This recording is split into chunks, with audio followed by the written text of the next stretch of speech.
परिवर्तन news channel में आप सभी का स्वागत है। चैनल से जुड़ने के लिए लाइक, कमेंट, सब्सक्राइब करें और ज्यादा से ज्यादा शेयर करें। आज के अपडेट में शिक्षक के ऊपर विशेष रूप से चर्चा किया गया है। डॉक्टर अरुण कुमार राज ने शिक्षक के ऊपर विशेष रूप से जानकारी साझा किया है। राष्ट्रीय निर्माण में मुख्य रूप से शिक्षक का विशेष महत्व होता है। वहीं सनातन भारत में 13वीं शताब्दी के कवि संत ज्ञानदेव ने मोक्ष पाटम नामक एक बच्चों के लिए खेल बनाया। अंग्रेजों ने बाद में इसे सांप और सीढ़ी का नाम दिया और मूल मोक्ष पाटम के बजाय पूरे ज्ञान को पतला कर दिया। मूल 100 वर्ग गेम बोर्ड में 12वां वर्ग विश्वास था, 51वां वर्ग विश्वसनीयता था, 57वां वर्ग उदारता, 76वां वर्ग ज्ञान था और 78वां वर्ग तप था। ये वे वर्ग थे जहां सीढ़ी पाई जाती थी और कोई भी तेजी से आगे बढ़ सकता था। 41वां वर्ग अवज्ञा के लिए था, घमंड के लिए 44वां वर्ग, अशिष्टता के लिए 49वां वर्ग, चोरी के लिए 52वां वर्ग, झूठ बोलने के लिए 58वां वर्ग, नशे के लिए 62वां वर्ग, ऋण के लिए 69वां वर्ग, क्रोध के लिए 84वां वर्ग, लालच के लिए 92वां वर्ग, अभिमान के लिए 95वां वर्ग, हत्या के लिए 73वां वर्ग और वासना के लिए 99वां वर्ग। ये वे वर्ग थे जहां सांप के मुंह खुलने का इंतजार किया जाता था। 100वें वर्ग ने निर्वाण या मोक्ष का प्रतिनिधित्व किया। विशेष रूप से धर्म के साथ कर्म के रूप से चरित्रों का उल्लेख था, जिससे बच्चों को खेल खेल में धर्म से कर्म का मूल ज्ञान हो जाए। वहीं बाद में दास्ता रूपी काल में बदले गए। इसी के बारे में ललिता कुमारी गृहिणी ने बताया है। सर्वज्ञ राज ने ट्री वुमेन अनुपमा तिवारी के बारे में जानकारी साझा किया है।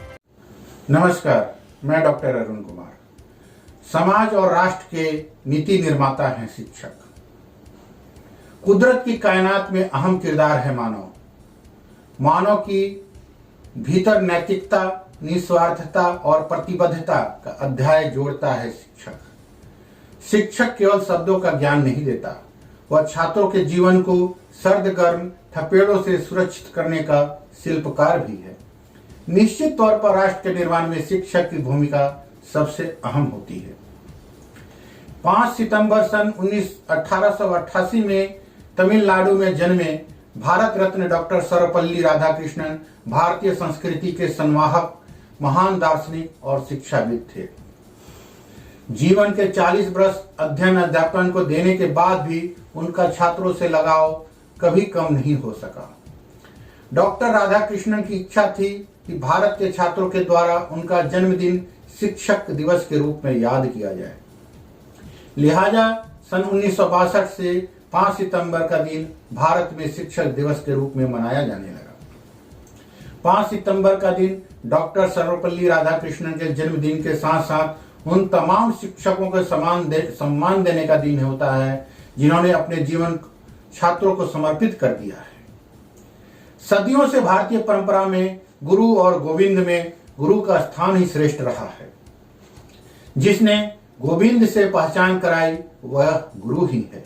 इतिहास के महानतम गुरु के तौर पे दर्ज आचार्य चाणक्य का नाम आज भी प्रासंगिक है, जिन्होंने एक साधारण से बालक को महान राष्ट्र चंद्रगुप्त मौर्य बनाया और उनके शिष्य ने उनके गुरु का अखंड भारत का सपना साकार किया। यदि आचार्य चाणक्य नहीं होते तो भारत को चंद्रगुप्त मौर्य जैसे पराक्रमी सम्राट ना मिलता। यदि गोपाल कृष्ण गोखले ना होते तो विश्व महात्मा गांधी के विचारों से कैसे प्रेरणा लेता। भारत सहित विश्व के ऐसे कितने उदाहरण मौजूद हैं जिनमें लोगों की कामयाबी की वजह उनके शिक्षक ही हैं। अभी हाल ही में आए फिल्म सुपर 30 के मुख्य किरदार आनंद कुमार एक शिक्षक ही तो है, जो पिछले कई वर्षों से लगातार निस्वार्थ भाव से हर साल 30 गरीबी छात्रों को IIT की परीक्षा के लिए तैयार करते हैं। साथ ही उनका मार्गदर्शन भी करते हैं ताकि उन बच्चों के जीवन से अंधेरा मिटाया जा सके और उन्हें रोशनी की ऐसी मशाल थमा दी जाए जिससे पूरी दुनिया रोशन हो उठे। उनकी यह मानव सेवा बदस्तूर जारी है। भारत के इन बेमिसाल शिक्षकों को दुनिया सलाम करती है, जिन्होंने भारत को मजबूत राष्ट्र बनाने में अपना अहम योगदान दिया है और लगातार दे रहे हैं। वर्तमान समय में कोरोना महामारी से दुनिया बेहाल है। ऐसे में भी भारत के महान शिल्पकार अपने ज्ञान से छात्रों की जिंदगियां रोशन करने में लगे हैं। दुनिया भर के देशों में ऑनलाइन शिक्षा दी जा रही है। भारत में भी शिक्षक अपना 100% दे रहे हैं। हालांकि ऑनलाइन पढ़ाई परंपरागत तरीके से दी जाने वाली शिक्षा से बिल्कुल अलग है। इसमें कई तरह की परेशानी भी है। कहीं बिजली नहीं है तो कहीं मोबाइल में नेटवर्क नहीं है तो कहीं बच्चों के पास मोबाइल ही नहीं है।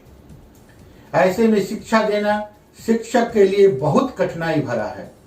NCERT के एक सर्वे के मुताबिक देश में 27% लोगों के पास मोबाइल फोन नहीं है।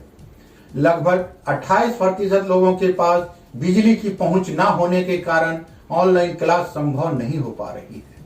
निश्चित तौर पर शिक्षकों की सेवा ना देश भूलेगा और ना ही देश के विद्यार्थी, जो वैश्विक महामारी के इस दौर में भी राष्ट्र के निर्माण में अपना अहम योगदान देने में लगे हुए हैं। धन्यवाद। आपका अपना डॉक्टर अरुण कुमार। नमस्कार।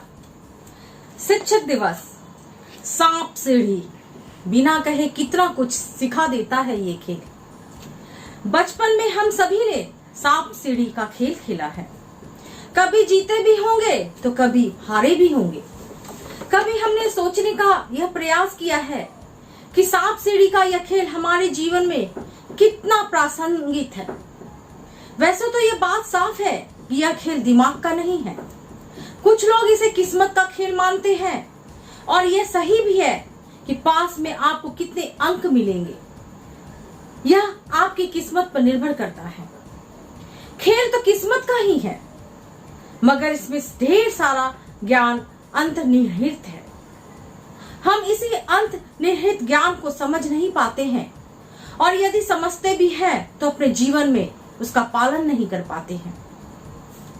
इतिहास में उपलब्ध जानकारियों से पता चलता है कि सांप सीढ़ी का खेल की शुरुआत संत ज्ञानदेव के समय में हुई थी और इस खेल का उद्देश्य बच्चों को नैतिक मूल्य सिखाना था। प्राचीन इतिहास में इस खेल का उल्लेख मोचपट और लीला नाम से भी मिलता है। इतिहास में जहां कभी भी इस खेल का वर्णन मिलता है, उसे पढ़ने से एक बात समझ में आती है कि प्रारंभिक दिनों में यह खेल मनोरंजन का नहीं था, बल्कि पाप और पुण्य के हिसाब का था। इस संभावना से इनकार नहीं किया जा सकता कि उस जमाने में कोई एक ऐसा व्यक्ति रहा होगा जिसके पास लोग अपने पाप और पुण्य का हिसाब जानने आते होंगे और वो पास में आए नंबरों के आधार पर सांप और सीढ़ी को केंद्र में रखते हुए उनके पाप और पुण्य की जानकारी देता हो। ऐसी स्थिति में सीढ़ी को स्वर्ग की सीढ़ी और सांप को नरक का द्वार बताया गया हो। होने को कुछ भी हो सकता है और करने वाला कुछ भी नहीं कर सकता है। विदेशों में यह खेल भारत से ही पहुंचा है। इंग्लैंड में पहुंचकर यह स्नेक एंड लैडर हो गया है। इंग्लैंड पहुंचने के बाद इस खेल में सांप और सीढ़ियों की संख्या बराबर हो गई। उपलब्ध जानकारियों से यह भी पता चलता है कि मिल्टन ब्रेडेल ने अमेरिका के लोगों से इस खेल का परिचय कराया। अमेरिका में इसको सूट एंड लैडर के नाम से जानते हैं। इस संभावना से भी इनकार नहीं किया जा सकता कि कुछ लोग इसे मानव स्वभाव की व्याख्या करने में प्रयोग में लाते हो, जैसे कि प्रश्न पूछने वाला मनुष्य का स्वभाव कैसा है। इसकी जानकारी भी सांप और सीढ़ी को आधार बनाकर की जाती है। पासा यदि सांप पर पहुंच गया तो उस व्यक्ति को गुस्सेल और पासा यदि सीढ़ी पर गया तो उसे शांत बताया जाता हो। ये सब भी इतिहास की बातें। वर्तमान समय में हम सांप सीढ़ी के इस खेल को किस नजरिए से देखते हैं, हमें जिंदगी जीने की कला सिखाता है। 100 खानों में बटा यह खेल हमें जीवन संघर्षों के दर्शन कराता है। मजे की बात है कि इस खेल से आपको कोई भगा नहीं सकता, आपको डरा कर मैदान छोड़ के जाने को बाध्य नहीं कर सकता। यह खेल है जो आपको अनायास ऊपर ले जाता है। यह खेल है जो आपको अनायास नीचे गिरा देता है। यह खेल है जो खेलने वालों की लगन और साहस का इस्तेमाल लेता है। अनायास ऊपर चढ़ना जितना रोमांचकारी होता है, अनायास नीचे गिरना उतना ही निराशाजनक होता है। यह तो अनायास होता है कि उसे कोई किस्मत कहता है और कोई संयोग भी कह सकता है। 100 खानों में बटे इस खेल के अंतिम खाने में पहुंचने तक आप अनेक बार ऊपर चढ़ते हैं, अनेक बार नीचे गिरते हैं। यह बड़े कमाल की चीज है।